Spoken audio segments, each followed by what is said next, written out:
앞으로 20년 메타버스가 시장을 주도한다.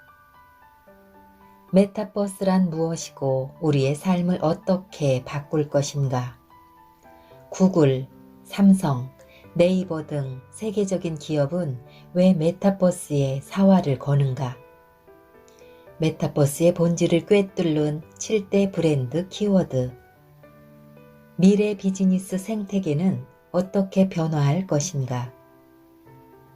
메타버스 시대, 뜨는 것들은 어떻게 돈이 되는가? 메타버스에서 어떻게 수익을 낼 수 있을까? 메타버스를 선도하기 위해 기업이 갖추어야 할 전략은 무엇인가? 메타버스 네이티브가 되어 내 일과 사업을 확장시킬 방법은 무엇인가? 안녕하세요. 낭낭서가입니다. 오늘의 책은 다산 북수 출판 이시안 지음 메타버스의 시대입니다. 미래의 부와 기회를 선점하는 7대 메가트렌드라는 부제가 붙은 메타버스의 시대. 오늘은 프로 지식 탐험가인 이시안 작가의 메타버스 세상으로 들어가기 전에 프롤로그 편과 본문 내용 중 6강 메타버스 시대 성공적인 항해의 조건 꼭지와 에필로그 편을 낭독합니다. 프롤로그 메타버스 세상으로 들어가기 전에 네이버 비즈니스에서 이시안의 점심 약속 라이브 방송을 1년여 진행하면서 각 비즈니스 분야의 최고 전문가들을 매주 한 분씩 만났습니다. 전문가들의 놀라운 통찰력에 탄독하며 최신 정보를 얻고 메타버스라는 키워드가 현 시점에 세상의 거의 모든 이슈와 관계되어 있다는 것을 확인한 귀한 시간이었습니다. 메타버스라는 개념은 영화 레드 플레이어 1을 통해 최근 많이 알려졌지만 일반 대중에게는 다소 생소한 단어일 수 있습니다. 그러나 비즈니스 업계에서는 메타버스라는 키워드가 일부 마니아들 사이에서 거론될 때부터 메타버스의 무한한 가능성을 예측하고 미래를 보았습니다. 저 역시 메타버스에 관심을 갖고 여러 자료를 찾아보면서 메타버스가 스마트폰 이후 최고의 혁명이 되리라는 것을 확인할 수 있었습니다. 메타버스는 혁명입니다. 산업혁명 이후 우리에게 혁명적 변화라고 할 만한 두 가지 사건이 있었는데요. 하나는 인터넷 혁명입니다. 그 전부터 컴퓨터는 보급되었지만 주로 게임이나 문서 작성 용도로 활용되어 그 쓰임이 제한적이었습니다. 그러던 중 월드와이드 앱이 나오면서 비즈니스와 삶의 패러다임이 인터넷 기반으로 바뀌었습니다. 또 하나의 혁명은 스마트폰입니다. 스마트폰이 처음 나올 때만 해도 게임할 수 있는 전화기 정도의 이미지였는데 불과 10여 년 만에 인류의 삶을 바꾸어 놓았습니다. 이 두 가지 혁명의 공통점은 기술 발전이나 시대 변화만이 아닙니다. 이 두 가지 혁명의 근원에는 인류의 연결 방식이 극적으로 바뀌었다는 본질적인 변화가 숨어 있습니다. 그런 의미에서 다음 혁명은 단연 메타버스입니다. 메타버스는 우리의 삶과 생활 방식을 전면적, 획기적으로 바꿀 것입니다. 메타버스는 새로운 기술이 아닙니다.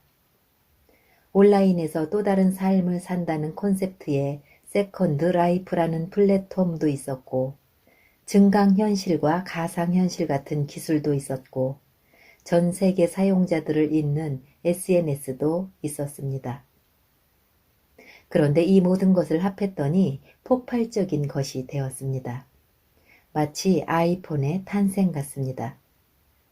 스티브 잡스는 아이폰을 가리켜 획기적인 기술혁명이라고 표현하지 않고 전화를 재발명한다 라고 정의했습니다. 아이폰은 세상에 처음 선보이던 기념비적 발표에서도 잡스는 아이폰을 전화기와 아이팟, 인터넷 장치의 결합이라는 그림으로 소개했습니다. 이미 있었던 기술이 새로운 결합으로 폭발적인 시너지를 낸 스마트폰은 지난 10여 년간 인간의 생활 방식을 극적으로 바꾸었을 뿐만 아니라 지난 10여 년간 성공한 모든 비즈니스의 근간이 되었습니다. 그렇다고 해서 스마트폰이 처음 나온 이후로 혁신을 거듭해서 전과 다른 새로운 기기로 진화한 것도 아닙니다. 속도가 빨라지고 디자인이 세련되어지고 무엇보다 카메라의 성능이 비약적으로 좋아졌지만 10여 년 전에 나온 아이폰의 구성이나 설계에서 크게 벗어나지는 않았습니다. 지난 10여 년간 스마트폰을 바꾼 것은 세상입니다. 그러니까 스마트폰이라는 기술은 사람을 연결하는 방식을 바꿈으로써 인간의 살아가는 방식을 재구조화했습니다. 그것이 스마트폰이 일구어낸 지난 10여 년간의 변혁의 핵심입니다. 이를 방증하듯 스마트폰 혁명 이후 가장 관심을 끈 것은 기술이 아니라 인문학이었습니다. 그래서 인문학 열풍이 불었던 것이지요.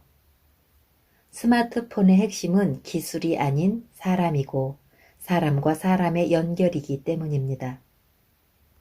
메타버스를 기술적으로 혹은 비즈니스적으로만 접근하려는 경향이 있습니다. 하지만 메타버스의 폭발력은 스마트폰 이후로 고정된 인간 간의 연결 방식을 또 한 번 획기적으로 바꾸는 데 있습니다.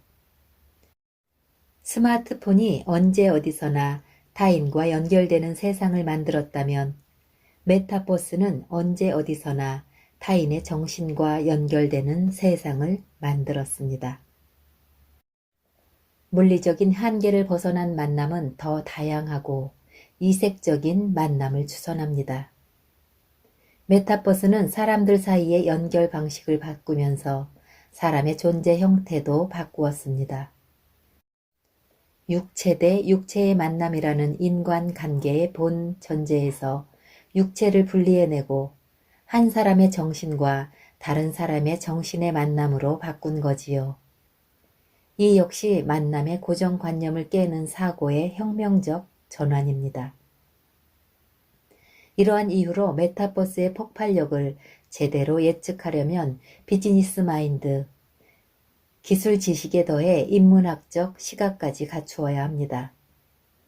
메타버스를 기술적으로만 접근하면 게임과 다른 점이나 VR이 변화할 요건 정도밖에 이야기할 게 없습니다. 메타버스를 비즈니스로만 보면 대체 불가능한 토큰에 대한 이해나 어떤 아이템이 돈이 될 것인가 정도를 이야기할 수 있지요.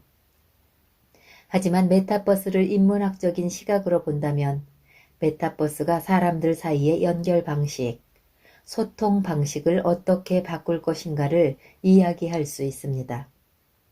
거기서 비로소 거시적이고 근본적인 기술과 돈의 흐름이 보일 것입니다. 일례로 카카오가 돈 한 푼 안 받고 카카오톡을 서비스할 때만 해도 저 기업은 돈은 어디서 벌려고 저려나 하고 많은 분들이 걱정하셨는데 지금 카카오는 소통과 연결의 매개체이자 글로벌 기업이 되었습니다.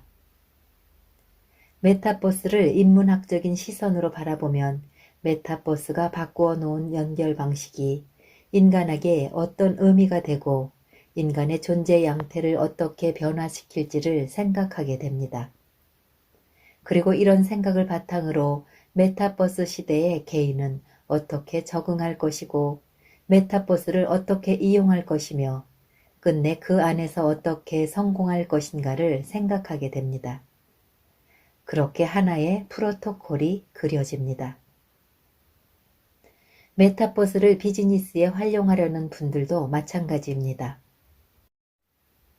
메타버스가 인간에게 어떤 의미이고 어떻게 활용될지를 생각해야 메타버스 안에서 인간의 니즈를 파악하고 비즈니스 구조도 설계할 수 있습니다. 온라인 고객은 오프라인 고객과 행동 패턴과 구매 포인트가 다릅니다. 웹사이트로 들어온 고객과 앱으로 들어온 고객도 다릅니다. 그런데 메타버스로 들어온 고객이라면 흡사 외계인으로 보고 분석하는 게 유용할지도 모릅니다. 외계인들에게 물건을 팔 때는 외계인의 돈을 환전할 수 있을지를 먼저 걱정하는 게 아닙니다. 외계인은 어떤 생물체인지 고민하고 그들의 니즈를 파악해야 그에 맞춰서 비즈니스를 전개할 수 있겠지요. 그래서 메타버스 이코노미에서 선도적인 역할을 하고 있는 기업들은 일찌감치 메타버스 안의 인간, 메타버스 시대를 살아가는 인간은 어떤 존재인지에 관심을 두었습니다. 아직 이런 더 깊은 차원의 관심이 없었던 분이라면 이 책을 통해서 메타버스 시대를 살아가는 자신에 관해 먼저 통찰해 보시기 바랍니다. 메타버스란 어떤 사람들이 살아가는 세상인지, 그런 세상에서 살아남으려면 어떤 것들을 준비해야 하는지를 그려보시는 계기가 될 것입니다. 제6강 메타버스 시대 성공적인 항해의 조건. 첫 번째, 메타버스 프론티어, 호기심을 따라가라. 두 번째, 프렌치 카페의 메타 지행들, 듣고 그 후에 말하라. 세 번째, 룰 메이커, 규칙은 지키는 것이 아니라 만드는 것이다. 네 번째, 정복자가 아닌 적응자가 승리한다. 알아채고 스며들고 반응하라. 알아채기. 메타버스 시대가 올 거라고 하면 일견 동조하면서도 불안한 눈빛을 숨길 수 없는 분들이 40, 50대입니다. 이분들이 30, 40대 무렵에 스마트폰이 나왔고 스마트폰을 활용하는 것에 문제가 없었고 지금도 업무에 잘 활용하고 있는데 새롭게 메타버스가 나온다니까 과연 적응할 수 있을까 걱정하는 것입니다. 메타버스가 일으킬 생활이나 업무 환경 변화에 관한 이야기를 들으면 이분들의 얼굴에 진 그늘은 더욱 짙어집니다. 60대 이상 되시는 분들 중에는 아직도 스마트폰 활용이 어려워서 은행 업무도 꼭 지점에 방문해서 처리하는 분들이 있습니다. 그 모습을 보며 자신도 혹시 그렇게 되는 거 아니냐고 걱정을 하시더라고요. 과연 스마트폰에 적응하지 못한 사람들은 스마트폰의 성능을 이해하거나 조작할 능력이 없어서 사용하지 못하는 걸까요? 코로나가 발생하자 인터넷 쇼핑 업체들의 이용률은 눈에 띄게 늘었습니다. 코로나 초창기 대구 지역에서 확진자가 많이 나오자 주문 폭주 때문에 택배 물류 대란이 일어나서 배송 지연 사태가 벌어지기도 했습니다. 이런 폭발적인 증가는 인터넷 서비스를 이용하지 않던 분들이 새롭게 서비스를 이용했기에 가능한 사태였습니다. 몇 년 전에는 도저히 복잡해서 스마트폰으로 인터넷 쇼핑은 하지 못하겠다던 분들이 막상 코로나로 생필품을 살 길이 없게 되자 스마트폰으로 인터넷 쇼핑하는 방법을 배운 것입니다. 적응의 시작은 주변 환경이 변하고 있다는 것을 눈치채는 것입니다. 하던 대로 하라는 말은 전통이라는 말로 설명할 수도 있지만 고집이나 뒤처짐이라는 말로도 설명할 수 있습니다. 생각해보면 하던 대로라고 말하는 사람들이라면 적어도 변화의 시작을 감지한 거니까 적응할 가능성이 큽니다. 무언가 바뀌고 있다는 사실조차 눈치채지 못한다는 것이 더욱 큰 문제입니다. 지금 시대를 사는 사람들은 대부분 스마트폰이 세상을 어떻게, 얼마나 바꿨는지를 체감했습니다. 새로운 기술이 한순간에 세계의 모습을, 부의 지형을 재편하는 모습을 목격했기에 적어도 세상이 매우 빠르게 변한다는 것에 공감은 하시고 있습니다. 이런 경험 덕분에 사람들은 지금 새롭게 떠오르고 있는 메타버스에 대한 호기심을 감추지 않습니다. 메타버스는 인간의 생활을 편하게 해줄 또 하나의 기술일 뿐만 아니라 인간의 생활 방식을 뒤집을 만한 엄청난 충격을 줄 매체인데 그런 선도적인 기술을 한 발 앞서 습득한 사람들이 어떻게 성공했는지를 목격했거든요. 저는 변화가 시작되었다는 것을 알아채기만 하면 그리고 그것을 알아챌 수 있는 감각을 발휘할 수 있는 분이라면 적응의 첫 번째 조건은 완벽하게 충족했다고 봅니다. 페이스북이 본보기로 삼던 싸이월드가 모바일 시대에 적응하지 못해 몰락하는 과정. 모바일 시대에 최적화된 페이스북이 세계적인 기업으로 떠오르는 과정을 지켜봤기 때문에 변화에 올라타지 못하면 어떻게 되는지는 잘 알고 계실 테니까요. 이 책을 읽고 있는 분들이라면 분명 메타버스라는 변화가 시작되고 있다는 것을 눈치채고 그 흐름에 올라탈 수 있는 분들입니다. 스며들기. 메타버스라고 일률적으로 말하지만 앞으로 메타버스의 대세가 될 플랫폼은 미지수입니다. 수많은 SNS 가운데 페이스북, 인스타그램, 트위터 등이 나오기까지 수많은 SNS 경쟁이 있었습니다. 유튜브, 틱톡, 스냅챗 등 조금씩 다른 플랫폼이 나오고 있습니다. 메타버스 플랫폼으로 사람들을 불러 모으기 위한 경쟁은 더더욱 격화될 것입니다. 지금이야 로블록스나 제페토 같은 메타버스가 대표적이지만 페이스북 같은 거대 기업이 준비하는 메타버스가 론칭되면 이런 인식은 얼마든지 바뀔 수 있습니다.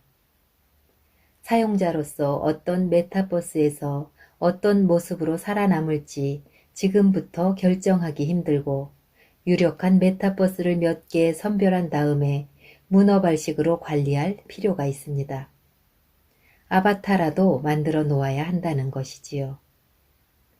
그리고 개별 메타버스들은 말하자면 새로운 세계입니다. 당연히 그 세계의 규칙이 조금씩은 다릅니다.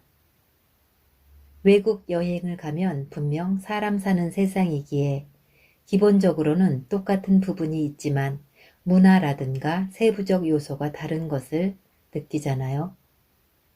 그러므로 개별 메타버스의 디테일에 스며드는 태도를 가져야 합니다. 그러기 위해서는 일단 개별 메타버스의 환경을 이해해야겠지요. 그리고 배우는 자세가 필요합니다. 배운 것을 과감하게 채택하는 용기도 수반되어야 합니다. 익숙함을 포기해야 자연스럽게 새로운 세계에 스며들어 적응할 수 있습니다. 스며들기는 새로운 환경을 이해하고 이종의 문화를 받아들이는 포용력에서 나옵니다. 마치 현지인처럼 행동하고 생각하는 것이 가장 효율적이고 이로운 방식인 것이지요. 그 다음 단계는 결합하는 것인데 이것이 한 단계 발전하는 방법이자 적응자의 자세입니다. 새로운 플랫폼에 가서 단점을 찾기보다는 왜 사람들이 이 플랫폼에 와서 재미를 찾는 것인지 관찰하고 분석해야 합니다. 그러면 내가 가진 관점과 생각에서 벗어나 또 다른 관점을 발견할 수 있습니다. 어디서나 망하는 전략은 있지만 어디서나 통하는 전략은 없습니다. 100개의 플랫폼이 있다면 200개의 방법으로 접근해야 합니다. 새로운 메타버스에 갔다면 정복자의 자세를 버리고 적응자의 자세를 가져야 합니다. 일단 스며들어야 합니다.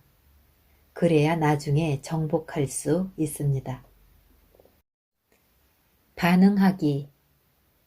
오해하지 말아야 할 것은 메타버스에 순응하는 것이 아니라 적응하는 것이 중요하다는 것입니다. 메타버스에 스며드는 것으로 그친다면 그건 순응하는 것이고 그냥 게임을 즐기는 게임 사용자나 다를 바가 없습니다. 기업이 만든 틀 안에서 정해진 대로 살아가는 것입니다. 이렇게 해서는 돈을 벌더라도 메타버스에서 자신의 비즈니스 영역을 가지고 성공하는 것이 아니라 그저 메타버스의 성실한 노동자가 될 뿐입니다. 그래서 반응하기 영역이 필요합니다. 개별 플랫폼들의 특성이 다르듯이 반응하는 데 일률적인 방법이 있는 것은 아닙니다. 자신이 판단한 영역에 맞게 반응의 정도가 정해지겠지요. 중요한 것은 반응해야 한다는 마인드입니다. 성공한 사람들이 한결같이 하는 단 하나의 조언이 바로 일단 시작하라는 것이지요. 계획하고 전략을 세세하게 짠 뒤에 신중하게 시작하는 것은 지나간 시대의 성공 방식입니다. 지금은 일단 시작하고 돌아오는 피드백을 보면서 수정을 하는 것이 성공의 방식입니다. 메타버스가 뭔가 새롭다고 하니까 이 책을 사서 메타버스가 도대체 뭔지 알아본 분은 분명 있을 겁니다. 이 책의 독자분은 이미 첫 번째 단계를 수행하신 거지요. 실제로 몇몇 메타버스 플랫폼에 들어가서 회원 가입하고 둘러보신 분도 있을 겁니다. 이것이 두 번째 단계인데 여기까지 하신 분이 의외로 많지가 않습니다. 그리고 그 플랫폼을 오가며 과연 어떤 곳이고 무엇을 하는지 탐색하는 분도 있을 것입니다. 이런 분은 세 번째 단계를 실행한 것입니다. 여기서 한 단계 더 가야 성공의 기회가 옵니다. 한 단계 더는 거기서 무엇인가 해보는 것입니다. 아바타에 입힐 의상을 팔 수 있는 플랫폼이라면 플랫폼에서 제공하는 디자인 툴을 활용해 옷을 만들어 팔아보는 거지요.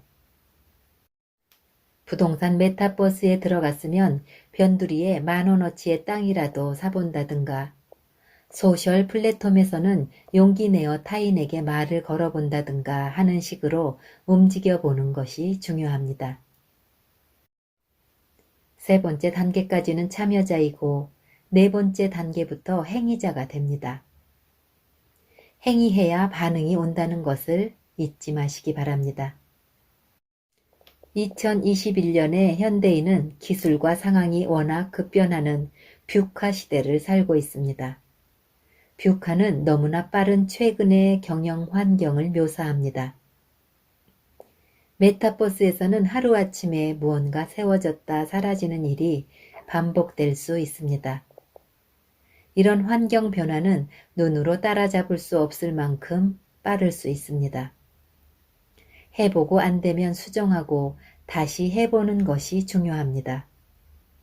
이는 현대사회의 거의 유일한 성공의 방식이기도 합니다. 그러니 메타버스 내에서 성공하기 위해서는 무언가 시작하셔야 합니다. 시작한다고 해서 꼭 성공하는 것은 아니지만 성공한 사람 중에 시작하지 않은 사람은 없습니다. 에필로그 메타버스 시장으로 나가기 전에 늘 스티븐슨 SF 소설 스노우 크래시는 메타버스와 아바타가 처음 등장한 선구적인 소설입니다. 유수의 언론에서 비중 있게 다루었고 여러 매체에서도 언급되었지만 읽어본 사람은 정말 드문 소설입니다. 막상 읽어보면 그 예지력에 감탄하지 않을 수가 없습니다.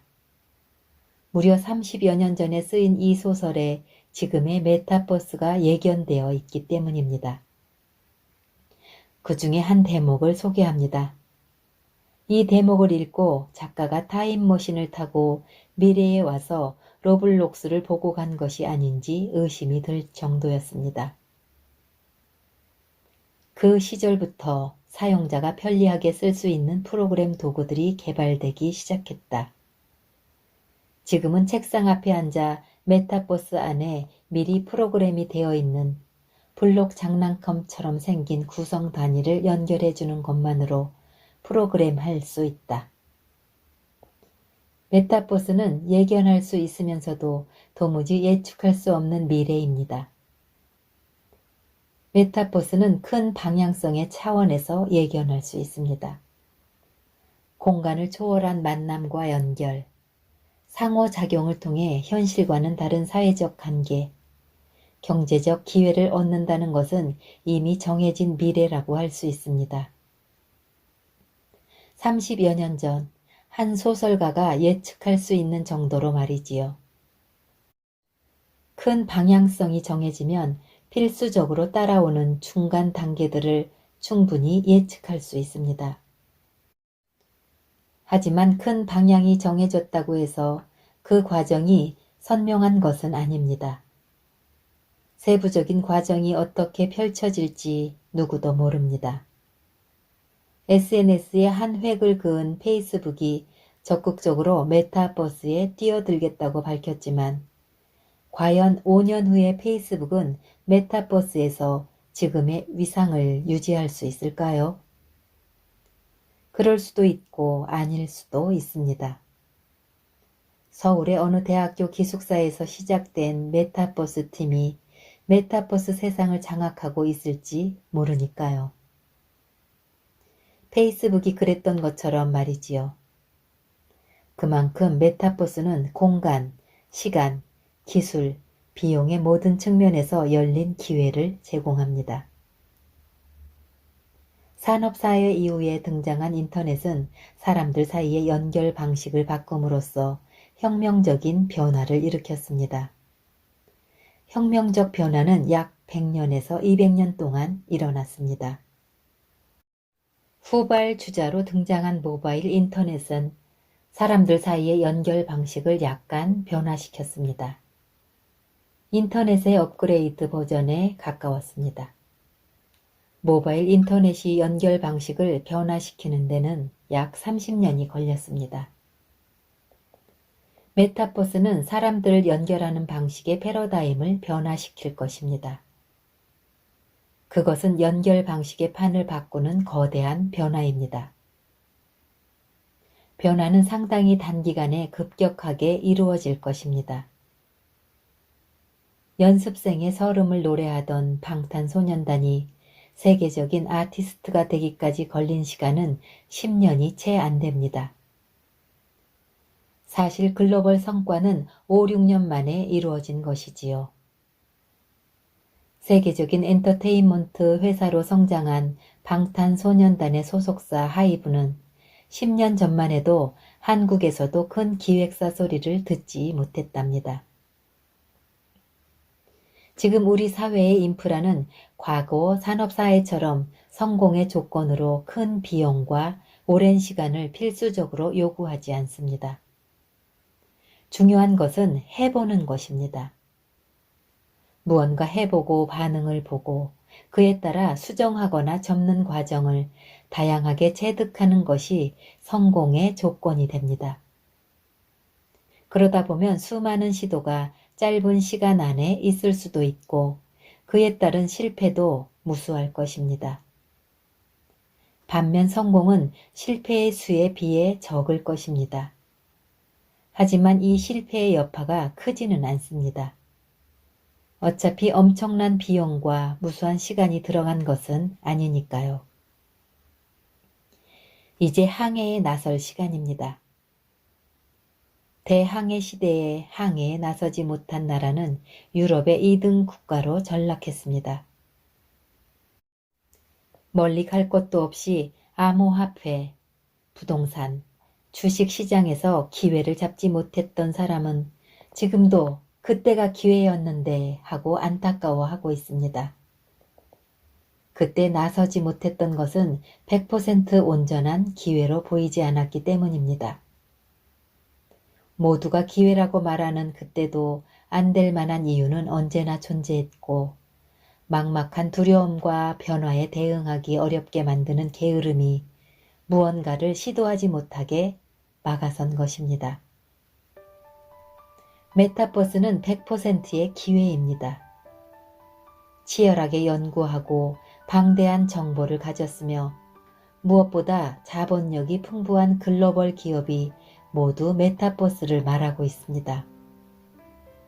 그들의 자본도 메타버스로 흘러들어가고 있습니다. 약간의 노력과 정보만으로 무언가를 시도해 볼 여지는 충분합니다. 지금 열리고 있는 시장이고 혁명의 시작점에 있는 기회입니다. 10년 후에 그때 그랬어야 했는데 라고 여전히 후회하고 있을 것인가? 아니면 그때 그러기를 잘했다 라고 후회 없는 삶을 살고 있을 것인가는 오늘 우리가 무엇을 할 것인가에 달려 있습니다. 11년 만에 열린 새로운 비즈니스의 기회를 꼭 잡으시기 바랍니다.